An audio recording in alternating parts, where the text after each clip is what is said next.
Welcome back, ladies and gentlemen. Spawning in the top right position in our last best of 5 series for today is going to be the purple Zerg who just 3-2'd Manchi. It is Acer Scarlett. And spawning in the bottom left position as the teal Terran. He also defeated Manchi earlier. Manchi is, I believe, out now. 0-2 in the group. He is from Team Empire, and he is Koss. So looking at the matches that we've had so far today, we started off with Koss versus Manchi. Koss played pretty much the exact same style every game. Fast third command center,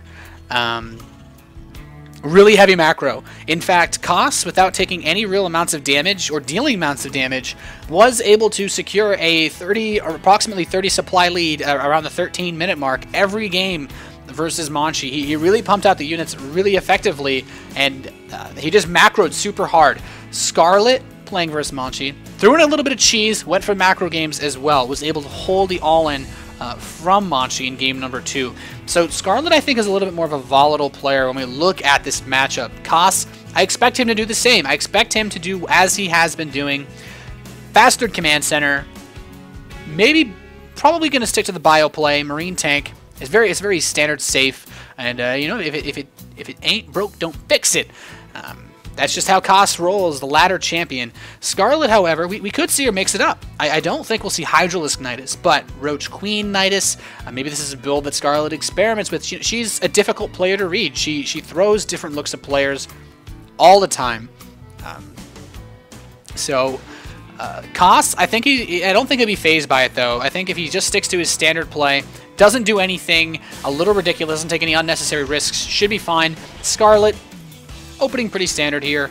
Hatchery, pool, no gas yet, so we could see a possible fast third hatchery. This is Entombed Valley, kind of known for being a 2-racks map, but Koss is not a man to 2-racks, so this is a pretty safe map to open gasless on. As a Zerg player against an opponent like Koss. And he is going to go for that 1 barracks fast expand. Starting now on the low ground in his natural. SCV is going to scout the top position first. Scarlett says, okay, you're not on vertical spawns. And we could see a really fast third base come here for Scarlett if she doesn't take any gas continuously. We should see double queen production start though. And typically standard for ZVT in these days in Wings of Liberty is the 4-queen opener, sometimes 5. 6 has fallen out of style a little bit just because of some of the builds that have been developed to punish it. So I feel like we're going to see a little bit closer to actually what we saw against Protoss. Right, you get the fast third base once you scout the expansion. Kind of go for this economic style where you move into lair, get a roach warren tip. It's become a lot more popular. I don't know if this is something that Scarlett's been doing. I haven't been able to catch too many of her games lately, but she's been getting ready to go, play GSTL for her team Acer with Axiom. So I'm wondering if she's developed any new strategies, possibly based from Heart of the Swarm. So it'll be interesting to see what she wants to do. I feel like roaches have become very popular in the metagame right now against Terran. A lot of lair-based play really has just exploded. If any of you guys were watching Pro League last night, we had some pretty epic games. I think it was a Code A too. No, it wasn't any ZVT, but we have had some really good games lately. I'm trying to remember which match I'm thinking of. It might have, I think it was on an Arkanoid, but it is really good. We've seen some really good matches with a lair-based play. So. 2-factory opener, though, for Koss. It looks like he could be going for a Blue Flame Hellion timing, which should be interesting. Now, Scarlett has taken 1 gas in each of her bases, and this is kind of like a somewhat metagamey. If Koss were to scan, he would see, oh, you've got 1 gas, you're taking your second one now. Or if you standard scan timing might have been 5 minutes and 30 seconds, 6 minutes. And he wouldn't see terribly much. There's no tech buildings being placed just yet. We're going to get double evolution chamber. And this looks like this could be a little bit more of a conservative, safer 2-base lair type play. Maybe going to start the 1-1 and then take the third. We have the Zerglings beginning to poke. And yeah, this is the tech lab coming off of this barracks. We should see Blue Flame. I love 2-factory Blue Flame Hellion. In fact, I love it so much. We've seen a lot of it used. The last premier tournaments that we were able to see, such as IPL 5, really popular build, preferred by players such as Polt.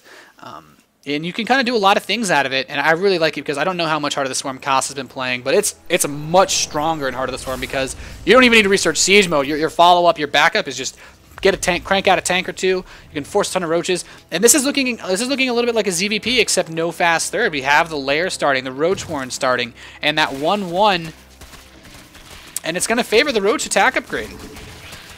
So Scarlett, just kind of anticipating that this is what we're going to see out of Koss, didn't really scout anything at all, so it's just kind of a blind safe play, sees the Hellions on the field, and to be fair, like I said, the Roach style of play has becoming more popular, really pushed and pioneered by players such as Stefano, and it's just safe against a lot of things. You know, you get a Spore Crawler in time for Banshee, sure. But then you have Roaches, you can hold off early Hellion pressure, you can hold off early bio timings, and it just gives you a lot more flexibility. And here we have 6 Roaches on the way. The Lair will be done soon. Zergling speed will start though, so she's not going to completely forgo everything that isn't Roach type builds this game. I'd like to see a Hydralisk Den as well. That'd be really cool to see. But Roach play, Roach Infestor into Broodlord Infestor, of course, does work pretty effectively versus Mech in Wings of Liberty. A lot of Roach heavy drops can work, but the Blue Flame Hellions are rolling up to the natural expansion. The Roaches pick one off, and Koss is just going to immediately turn around and says, nope. Nope, he's not going to do it. And he's going to engage these Roaches. Scarlett picks off another Hellion, sees the Blue Flame, and now Scarlett's like, okay, let's make a couple more Roaches. Let's make sure we're safe. I can push with these Roaches, build some more at home to be safe against any other kind of pressure. There's no drones at the third base. I'm not worried about this. And the Queens are poised to block anything coming through. But there is a tank here. Siege mode is about 20 seconds away, so Koss throwing up 2 bunkers. He actually doesn't have enough Marines to fill these bunkers. It's kind of funny. He could put like 1 in each. But the Roaches are coming up, and I think the Hellions, with the tank support, do more than enough damage, of course. So the Hellions can just tank the damage. The tanks, funny, interesting play on words. The tanks can actually do the damage to the Roaches, so Scarlett's going to try to force a liftoff on this third base, maybe. Taking a lot of tank fire, though. Nice pickup by Koss. And we have a Spire immediately starting for Scarlett. So she kind of wants to go into this whole, well, one of the really strong ways to play versus Mech as a Zerg player in Wings of Liberty. You open with Roaches, or you open with Mutalisks. If you suspect that your opponent may do some kind of play like this. Roaches are going to get caught, though. Going to pick off a good number of these Hellions. Scarlett's going to try to step up and grab a Siege tank. Looks like she'll be able to get one. The splash damage hurting. She's actually going to get another tank. She may be able to get in and get all of these tanks. Man, this is a really nice Roach timing. That 1/1 upgrade also paying off big dividends. All that damage scaling with the Roaches. So really nice. She resets the tank count, and she's going to be able to possibly force a liftoff on this third command center.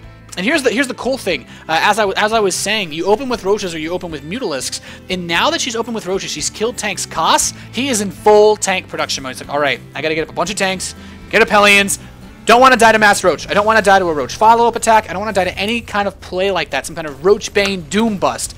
But now the Spire is finishing for Scarlett, so she can go straight into Mutalisks. There is not an armor. Okay, we do have the +2 weapons being recharged, but there's not a Thor on the field. There's no missile turrets placed anywhere. Koss is just now getting his engineering bay. He's getting his 4th command center, interestingly enough. And he's getting his armor as well. So he's moved into double armory, getting 2 additional factories, but he doesn't have anything for these Mutalisks, and there's going to be 11 of them on the field very soon. We have the Ventral Sacs upgrade coming in for the Overlords to be able to drop units on top of those opponents. And I think this is looking pretty sharp for Scarlett here. She's got her third base completely saturated, going for the saturation on the 4th base as well. Keeping in mind these drones and pneumaticized Carapace as well with +2 Roach attack. Scarlett is all over everything she needs to be doing. We do have a Thor in production for Koss, so he'll have a little bit more flexible anti-air soon. There are missile turrets going up on the front lines, but these Mutalisks, there won't be anything to stop them right now. Zooming on in here, the tanks are a little exposed. She's flying into the missile turrets. The SCV is repairing the tank. Good reaction timing from Koss, but there's no missile turrets in the main. The Mutalisks are going to fly in. Denying the gas is so huge that Koss needs that to be able to pump out these Thors. And the Thor's actually going to finish right under the Mutalisks, but they're already spread. She could just try to stick with the magic box and just kill the Thor. But some of them are a little clumped. She's taking a lot of damage. The SCVs are going to try to repair. Keep in mind, the Mutalisk attack bounces off of the Thors and kills the SCVs that are repairing. The Mutalisks are spread enough that the Thor is not splash damaging these. And Koss, he's losing SCVs, he's repairing, he's losing resources repairing, and even if this Thor survives, Scarlett has done a ton of damage, and look at this, already has some forces positioned outside of the base, another big roach push coming because all of the production has switched into Thors, no more tanks being made, there's a good number of them out right now, but drop play could make things very dangerous, and the Mutalisks are just going to come snipe a mule. You know, they do good splash damage, but now a second Thor is out, so be able to take that out. But now we have the Hive on the way. We have another Spire on the way. We have Pathogen Gland starting, and Scarlett's going to take a 5th base now that she has the 4th. Roach is just going to push right in. She has so many of them. Going to get right on top of these Thors. Boom, they're all dead. Moving into the main base now. She's going to try to maybe take out add-ons. Really, really important and crucial for the Terran player. That Supply Depot will be busted down, and now she's going to march into the main base of Koss. This Roach aggression is exactly what I've been talking about. A lot of this play coming up. It's especially strong versus Mech. It's going to get stronger and harder to swarm with the Hydralisk buffs and the Viper. Now the add-ons being targeted down. Won't be able to produce any more tanks. Tanks do finish right here. Scarlett should be able to snipe these immediately. One tank goes down, another tank will go down, and even though Koss will eventually clean all of this up, there is no burrow.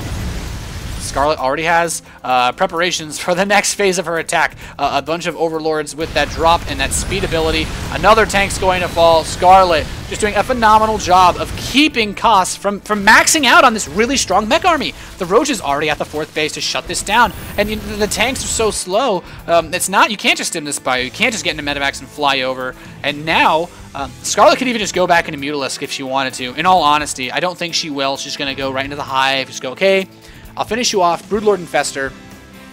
Win this game. I'm not really worried about it. So this has been a pretty action-packed game. This triple Overlord drop. We got some Roaches. We got some Lings. Headed over to the main base. And if she can pull this army back, well, we have more Roaches showing up at this 4th. And now the Overlords are pooping that creep under the command center. Olivia Wilde is timing out. It's a terrible shame. I would hate for her to leave me. But hopefully our Observer is all right. Okay, she's back. Great Smurf name. Great Smurf name. I personally prefer Anna Kendrick, but a little bit of lag. The drop's one drop will hit the 3rd base, but if Scarlett can pull that mech army back into the main base, this Roach attack to the 3rd would be devastating. All of the tanks are retreating. This is Scarlett's time to go for multi-prong aggression. The Roaches are going to rush into the 3rd base. The Roaches in the main, doing tons of damage. Let's look at the workers killed this game. 57 killed by Scarlett. She is on fire here, ripping this apart. There's the GG from Koss. Can't handle the pressure. Game number 1. Go.